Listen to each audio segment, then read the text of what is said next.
Assalamualaikum warahmatullahi wabarakatuh.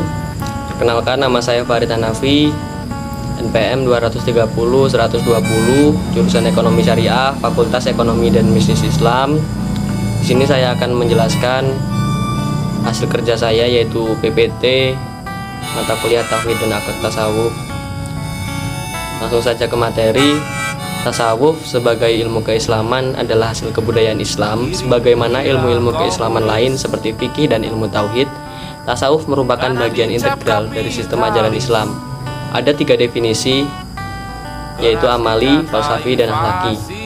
Tasawuf amali lebih menekankan terhadap cara-cara mendekatkan diri kepada Allah, baik melalui amalan lahiriah maupun batiniah.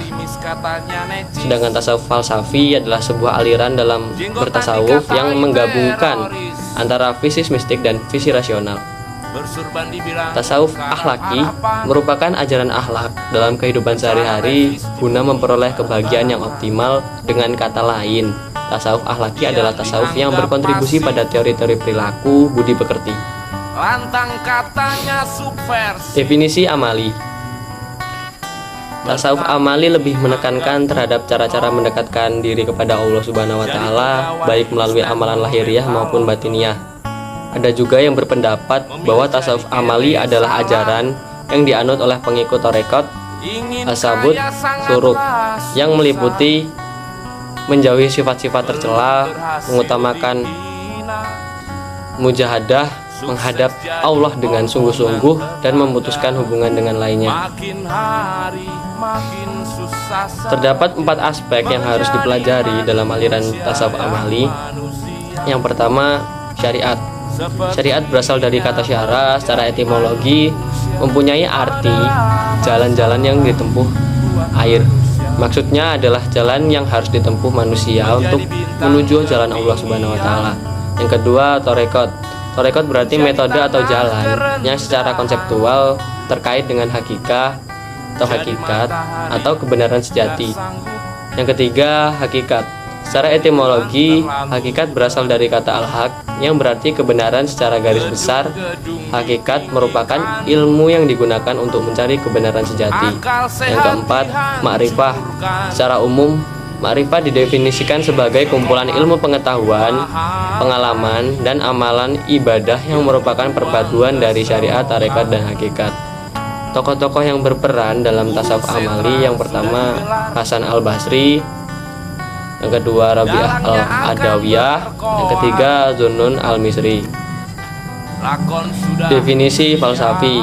Tasawuf falsafi adalah tasawuf yang kaya dengan pemikiran dan pengalaman filosofi pada para sufi. Ajarannya cenderung bersifat filsafat karena menjangkau persoalan metafisis, yaitu masalah Tuhan di satu sisi dan manusia di sisi yang lain. Bahkan telah memasuki kajian proses kebersatuan manusia dengan Tuhan.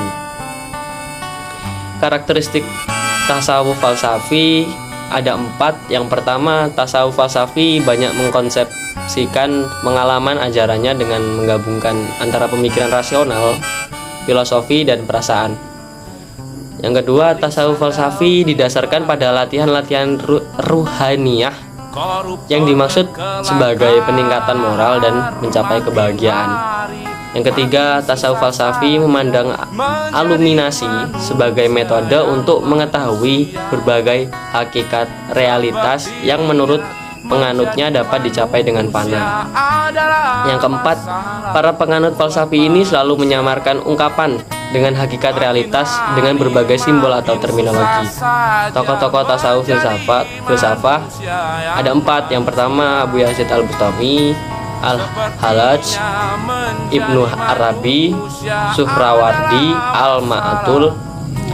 Ajaran-ajaran tasawuf falsafi ada 5. Yang pertama, fana dan baka, Ittihad, hulul, isyraq. Manusia berasal dari Nurul al-Anwar. Definisi akhlaki. Tasawuf akhlaki merupakan tasawuf yang berfokus pada perbaikan akhlak dan budi pekerti, mewujudkan perilaku yang baik. Tasawuf ini disebut juga dengan tasawuf sunni, dikembangkan oleh para ulama.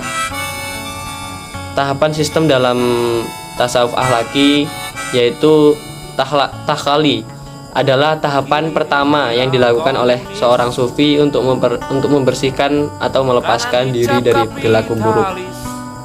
Yang kedua, tahali adalah pengisian jiwa atau disebut tahali. Pada tahap ini seorang sufi diharuskan membiasakan diri dengan akhlak-akhlak terpuji, sabar, ikhlas, ridho, dan bertaubat. Yang ketiga, tajali, yang berarti tersingkapnya nur gaib. Di tahap ini seorang sufi benar-benar menanamkan rasa cinta kepada Allah Subhanahu wa taala di dalam hatinya. Tujuannya agar perilaku baik yang telah dilaksanakan tidak luntur. Ada 4 tokoh filsafat akhlaki. Yang pertama Hasan al-Basri, yang kedua Al-Muhasibi, yang ketiga Al-Qusyairi, yang keempat Al-Ghazali.